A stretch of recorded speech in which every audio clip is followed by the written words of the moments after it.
Alors bonjour les choisis de Jésus. Depuis quelques semaines, nous regardons la parole de Dieu avec les prophètes et comment est-ce que les prophètes accueillaient la parole et dialoguaient avec Dieu pour réaliser la mission qu'il leur confiait. Aujourd'hui, je reprends le volume 1 avec la première intervention, le début des messages. Et pour voir comment est-ce que tout ça se recoupe. Ce qu'on voyait dans la parole de Dieu avec les prophètes, on le voit aujourd'hui dans ce premier message que je vais lire avec vous. Et Léandre a été inspiré de prendre un crayon et d'écrire ce qui surgissait de son cœur. Voici ce qu'il écrit. « Mon enfant bien-aimé. » Ah, ça commence bien.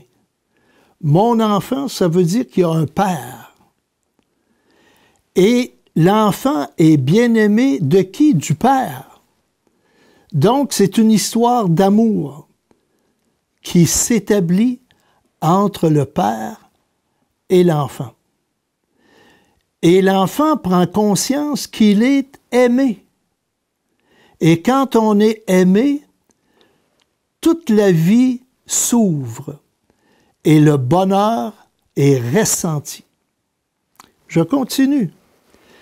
Ce que je te demande, c'est de demeurer à mon écoute. Vous rappelez-vous, dans les prophètes, la parole de Dieu se manifestait. Dieu se manifestait et il disait, « Je t'appelle à telle chose. Tu vas réaliser telle chose. » Donc, pour réaliser notre mission, il faut sans cesse être à l'écoute de Dieu. L'écoute de la parole. Et je continue. Fais-moi confiance. Encore ici, vous rappelez-vous quand les prophètes disaient j'ai peur, je n'ai pas ce qu'il faut. Le Seigneur disait je suis avec toi. Ça veut dire fais-moi confiance, je suis là auprès de toi. Je vais t'accompagner. Même chose ici. Fais-moi confiance. Je guiderai chacun de tes pas. Pour qu'on soit guidé, il faut donc être à l'écoute, faire confiance, comme un enfant. Tu sais, ce qui m'impressionne parfois durant les nouvelles, les personnes qui doivent quitter leur pays et qui amènent leurs enfants. Les enfants, quand ils tiennent la main de leurs parents, ils sont en sécurité. Et quand les déportés s'arrêtent à un endroit et qu'il y a un ballon, les enfants se mettent à jouer. Tandis que les parents sont préoccupés, tracassés, angoissés par ce qui vient. Mais l'enfant, son père est là, sa mère est là. Il n'est pas préoccupé. Il joue au ballon. Mes parents sont là, ça va bien aller. Bien, c'est la même chose ici. Je vais guider chacun de tes pas. Chacun. Je ferai tomber chacune des barrières, les peurs, les angoisses. Ça va tomber. Et ça va tomber quand? Quand tu vas me faire confiance. Tant que tu vas me faire confiance, parce que c'est moi le Tout-Puissant.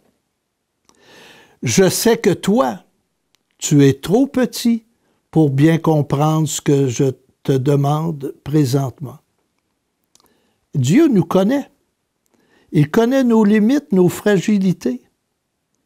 Et puis si nous connaissons nos limites, nos pauvretés, et qu'en même temps, on reconnaît la puissance de Dieu, c'est là que tout fonctionne bien. Tu as à avancer dans la foi pure. Hop là! Ouais. On ne recule pas. On a à avancer, à progresser.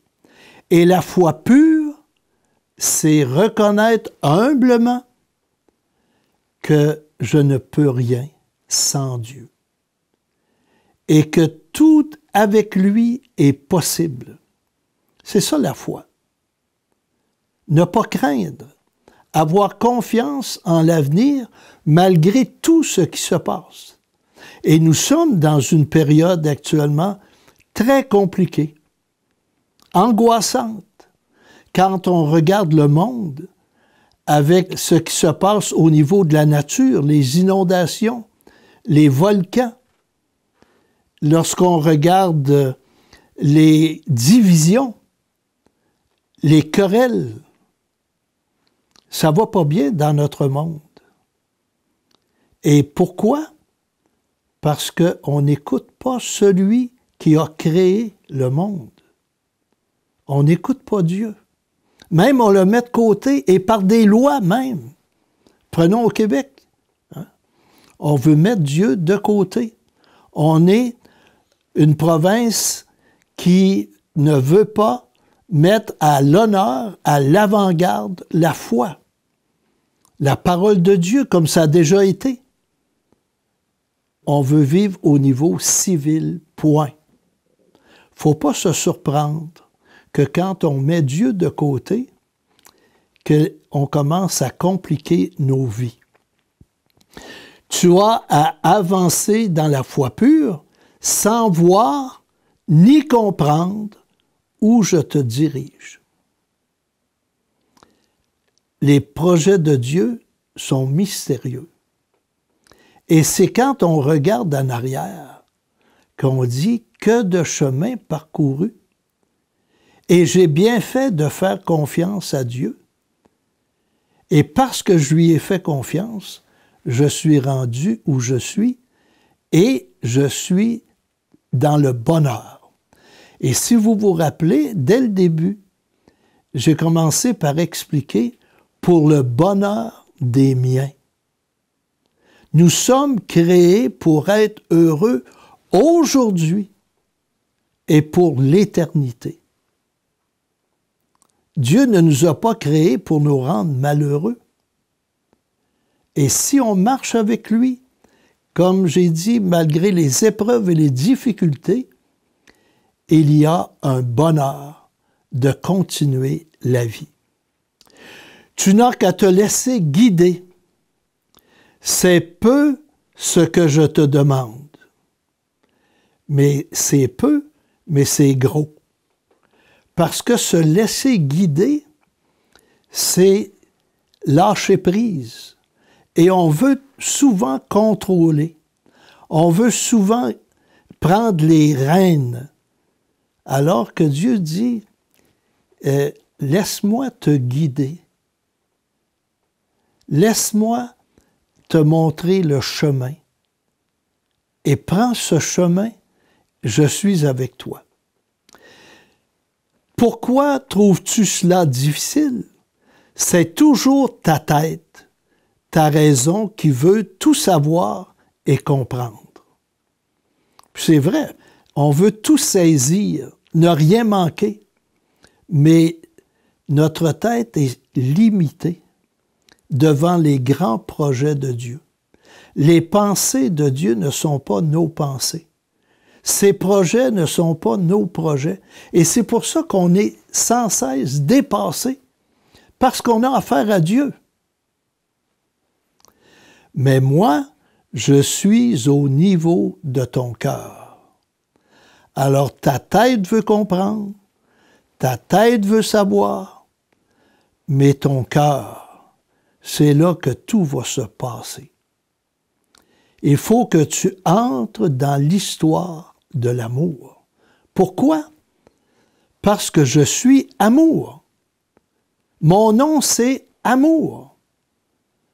Alors, si tu vis dans l'amour, tu vas me rencontrer. À ce niveau, tu es comme un petit enfant qui commence à marcher. Tu es à faire tes premiers pas dans la foi. Je vois bien que tu es chancelant, mais l'important, c'est que tu acceptes de te tenir debout et d'avancer sans comprendre, sans discuter, sans raisonner, et petit à petit, tu deviendras plus solide dans la foi. Tu te laisseras guider davantage. Et je fais partie d'une famille de 15 enfants, je suis le plus vieux. Et j'ai vu les enfants, on leur montrait à marcher. Et les premières fois, tu te tiens pas loin. Il y en a un qui tient l'enfant, puis là, toi, tu te mets un peu plus loin, puis il dit « Viens vers moi ». Et là, l'enfant qui nous aime, parce qu'on est son frère ou sa sœur, et puis il s'en vient, et là, il est tout heureux de faire 2 pas sans tomber. Et après, on recule, puis à un moment donné, il marche, et plus que ça, il court. Alors, dans la vie spirituelle, c'est comme ça. On vient de le dire, et on va marcher à tâtons, et parfois on va tomber, on va se relever, et puis à un moment donné, on va courir. Regardez les grands saints. On lit leur vie, puis on dit, ils ont accompli des merveilles. Ils ont accompli des choses grandioses. Pourquoi? Parce qu'ils se sont levés debout, ils ont fait confiance, et ils ont marché pas à pas. Je serai ton maître, et toi, tu seras mon tout petit que j'aime, que je berce, que je nourris, que je protège, et qu'à l'occasion, je corrige. Et vous vous rappelez, dans l'Apocalypse, chapitre 3, verset 16, on dit « Celui que j'aime, je le corrige ». Pourquoi? Pour qu'on soit meilleur, pour qu'on marche plus allègrement. Et les parents font la même chose. Ils corrigent leurs enfants pour qu'ils marchent droit, pour qu'ils soient heureux dans leur vie. Alors, s'ils ne corrigent pas les enfants, bien, ils prennent ce qu'on appelle des faux plis. Et dans leur vie, ça va être compliqué.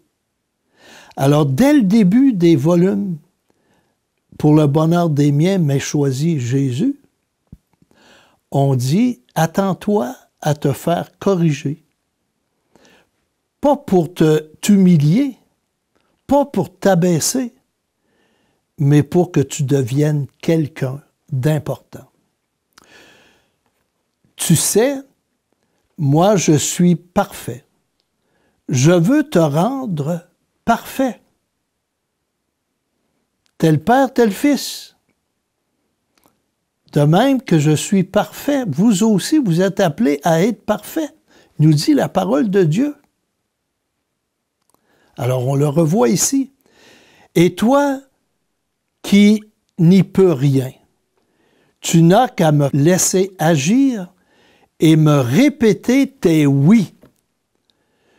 Toujours des oui sans voir ni comprendre. Ce n'est que après qu'il te sera permis de voir et de comprendre ce que j'aurai accompli en toi. Vous vous rappelez, en regardant les prophètes, on disait à la 5e étape, après avoir vécu l'expérience de Dieu, reçu la mission, trouvé des prétextes et exprimer nos hésitations, les prophètes disaient « Comment vais-je faire ?» Et tu leur disais « Je suis avec toi ». Et ils avaient une réponse à donner. Alors quand tu lis les volumes, tu t'aperçois qu'il y a des oui à donner, sans cesse. Le matin, en te levant, tu devrais dire « Aujourd'hui, je ne sais pas qu'est-ce qui va se passer. » Et c'est vrai. C'est mystérieux, notre vie. Mais Seigneur, je te dis oui. Je sais que tu es là avec moi et que tu vas toujours m'accompagner, me soutenir. Je veux faire de toi un pilier dans mon Église. En lisant cela, vous allez peut-être dire, ben moi, tu sais, je ne suis pas tellement solide. Mais il y a des petits piliers. Comme Saint Pierre nous dit, nous sommes des briques dans la construction de l'Église. Nous sommes des pierres vivantes. Il y a des pierres plus importantes. Puis il y a des pierres, mais elles sont toutes importantes parce que si tu en enlèves une, il y a une imperfection. Si tu en enlèves deux, tu viens fragiliser. Tu enlèves trois, bien même la pierre qui est solide, elle aussi va broncher. Donc, tu es précieux aux yeux de Dieu.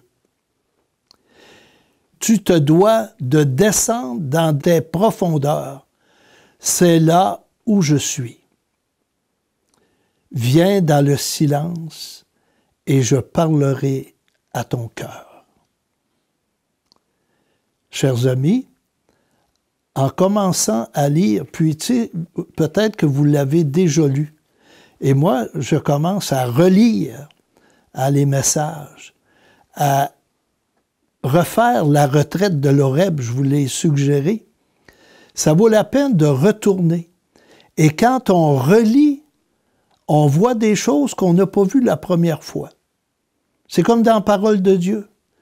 Quand, tu sais, ça fait des années que je lis la parole de Dieu et à chaque année, je trouve des choses encore et savoureuses qui viennent aider ma vie spirituelle. Alors, je vous invite à relire les textes et même ce premier message tranquillement, comme je viens de le faire, et vous laisser interpeller par cette parole. Si vous le faites de tout votre cœur, et non pas avec votre tête, comme on a dit, mais ouvre ton cœur et tu vas t'apercevoir qu'en ouvrant ton cœur, c'est toute ta vie qui va être transformée. Je te le souhaite. Je te souhaite une très belle journée et que Dieu te bénisse. Amen.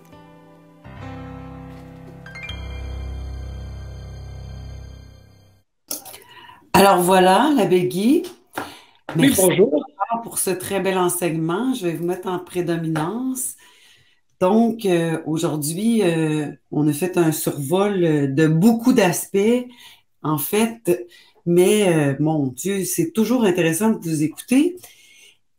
Entre autres, vous nous invitez à avancer dans la foi pure sans savoir où on est conduit.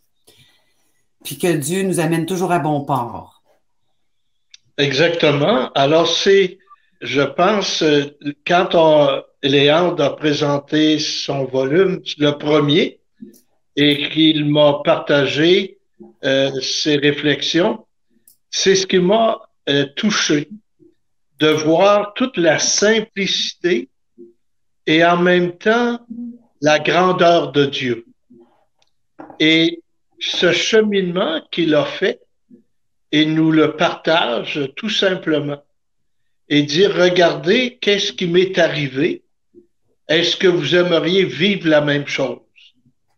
Alors, Dieu a parlé, a appelé Léandre, et puis aussi, il nous appelle, et ce n'est pas pareil. C'est toujours différent parce qu'on est unique aux yeux de Dieu. Alors, comme dès le début, mon enfant bien-aimé. Alors, il nous le dit à nous aujourd'hui et être capable d'accueillir ça. Il y a des personnes qui ne s'aiment pas. Il y a des personnes qui ont beaucoup de difficultés à accueillir ce qu'elles sont. Mais Dieu leur dit à elles aussi, aujourd'hui, mon enfant bien-aimé, je t'ai donné la vie et parce que je t'ai donné la vie, il y a quelque chose à vivre ensemble. Alors, si la personne veut demeurer sur ce chemin d'amour avec Dieu, elle va passer au travers. Un de mes anciens élèves, David Caron, à Sherbrooke, dirige quelques maisons de personnes handicapées physiques et mentales. Et c'est beau de voir vivre ces gens-là. Elles sont aimées. Il y a beaucoup d'amour dans la maison. Et parce qu'il y a de l'amour, ces personnes-là sont souriantes, de bonne humeur. Et quand il arrive, parce qu'ils sont plusieurs, quand il arrive des conflits, il y a des rencontres qui se font, puis après ça, on règle le conflit et le bonheur revient. Alors des fois, on dit les handicapés, on est pris avec eux autres, ils savent pas, c'est un poids, mais si vous saviez comment est-ce que ces personnes-là, aujourd'hui, avec leur témoignage, apportent de belles réflexions. Alors, c'est toute l'histoire de Dieu, une histoire d'amour. Alors, à nous d'entrer dans cette dynamique de l'amour et notre vie sera beaucoup plus belle. C'est le sens de ce message aujourd'hui. Oui, d'ailleurs, Léandre rappelle souvent, comme vous, que dans le fond, tout tourne autour des 2 commandements, là. Dans le fond, dans le bonheur des choisis aussi, hein, en fait, là, comme dans le chant, voyez, quand les voyant vivre, voyez comme ils s'aiment, voyez leur bonheur. C'est la plus belle preuve qu'on incarne vraiment le Christ dans notre vie. Tu as raison de le dire, hein? Quand Jésus nous dit aime Dieu de tout ton cœur, de toute ton âme, de tout ton esprit et de toutes tes forces, puis aime ton prochain, c'est le résumé de toute la Bible, des prophètes, puis de l'Ancien et du Nouveau Testament. Alors, Jésus vient redire l'importance de l'amour dans nos vies. Puis une personne qui n'est pas aimée, c'est une personne qui est dans la souffrance. Puis quand la personne est dans la souffrance et qu'elle se laisse aimer et qu'il y a de l'amour autour d'elle, eh bien, il y a beaucoup plus de bonheur et de sérénité. Alors, comme la semaine dernière, on a eu des problèmes de communication, mais retenons ce grand message. Fais-moi confiance. Marche avec moi. Je t'accompagnerai pas à pas. Et ça, depuis notre conception jusqu'à notre mort, et même après, il sera là avec nous et on sera avec lui pour l'éternité.